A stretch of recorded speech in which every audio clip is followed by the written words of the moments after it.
Back in 2003, my dad was a public school teacher.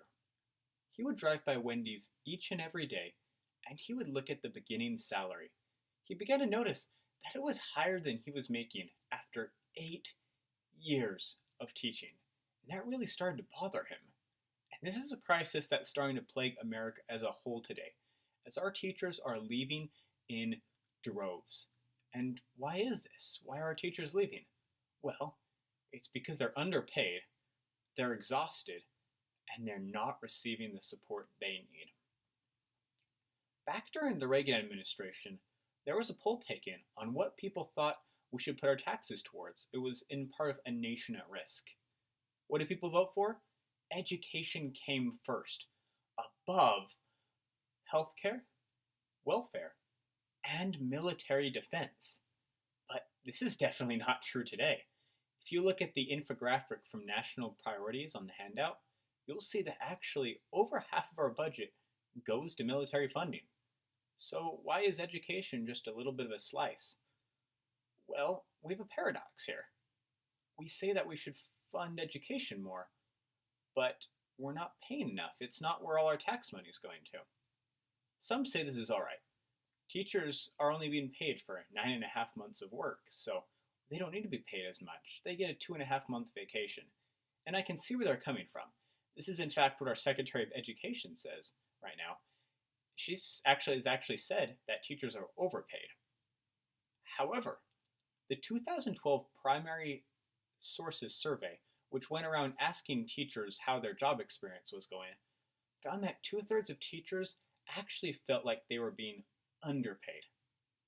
This is a serious problem. If teachers feel like they're being underpaid, we're not going to have people pursuing careers in education, which is going to lead to less good teachers. Another big problem here is the time and energy aspect. Many teachers have to settle for lower paying jobs in the summer or take year-long jobs because they need to find a way to support their families. They're not earning the money they need, and they have to find a way to support them. My father was in this same position. He couldn't find a job for 2.5 months during the summer that would take him. There just wasn't one. So he had to be a little bit creative. He started his own business thing, but it required him to work year-round. He was actually working 12-hour shifts during the school year, and he was exhausted. Even teachers who don't have to do this still have to work long hours at school. Almost every teacher I know stays after school all the time, often without pay. This is backed up from the chart from Primary Sources 2012, which you'll also find in the handout, which found that the average teacher spends 10 hours and 40 minutes each day at school.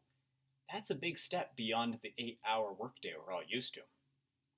So surely, you say, surely if teachers aren't being paid and they're not receiving great support, they must be able to have good control over their classrooms. They must have good administrators. They must have someone trying to help them with the lack of energy and stress they have. But no, this isn't happening at all. I asked a bunch of teachers around me what they thought their biggest stresses were. Universally, they said parent complaints.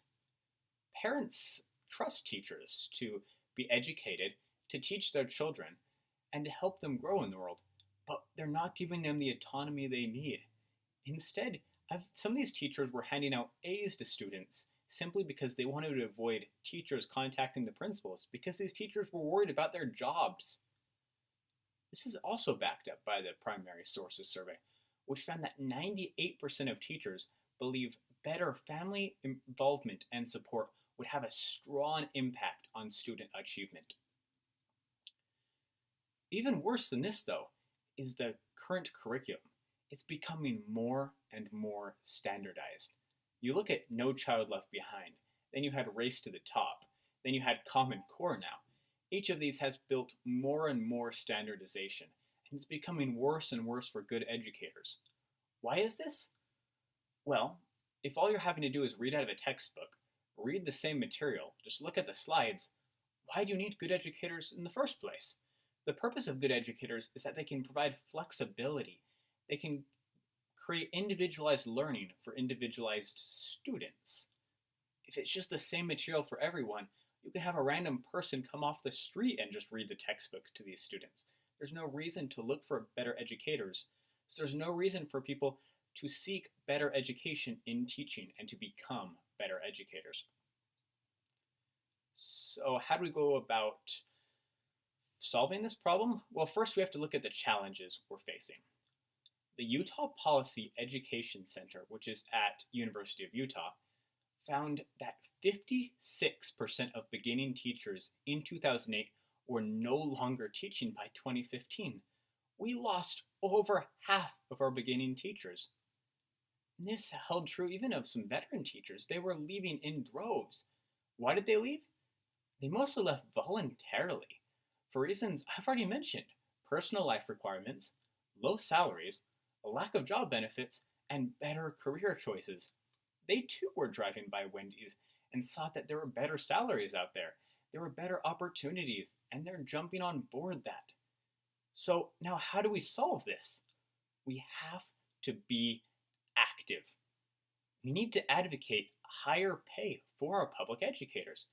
We can't have them be feeling underpaid, and so we don't get anyone going into teaching, and we're not getting better educators as a result of that. We need to provide better support. When asked in the Primary Sources Survey what teachers thought was the top factor for teacher retention, universally it was better supportive leadership. We need to get better administrators in there who can help relieve these teachers of stress, can help them along. And that's on us. That's on us community members to help out with that, to put good administrators in positions where they can help teachers.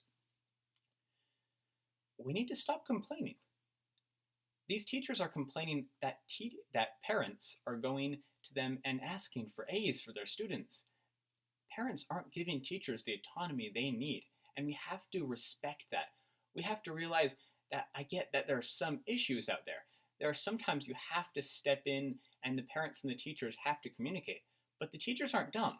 They know what they're doing. They've been taught and trained, and we have to respect them. We need to get more good educators.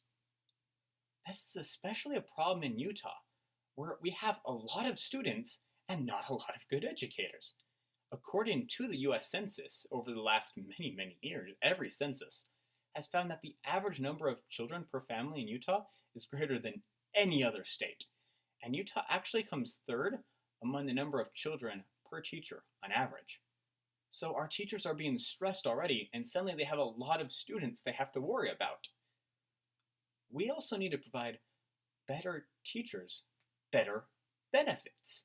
If you're a better teacher, you should have better reward for your actions. We can't just give the random person off the street the same reward as we would a highly trained educator, simply because that's how our curriculum is set up, simply because it's standardized. We have to fix this, and we have to advocate that better educators get better benefits. We've also said that education should be the highest source of funding. We said that even back in the Reagan administration. So now we have to stick with that. We need to make sure that education comes first. And this requires being knowledgeable. This requires being active. Lots of people don't even know where their tax dollars are going. So we have to learn. We have to educate people. They need to know where exactly the tax dollars are being used so that we can find ways to allocate them to education, and we can find ways to better use them. So, having said all this, what did my father end up doing?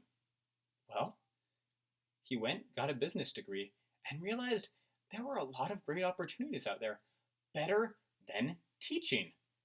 So, he started a business, left teaching, and hasn't looked back. Well, I get some of this is inevitable. We can't let this happen to all of our educators. We have to stop some of this turnaround, and this requires us to better advocate for and support our teachers.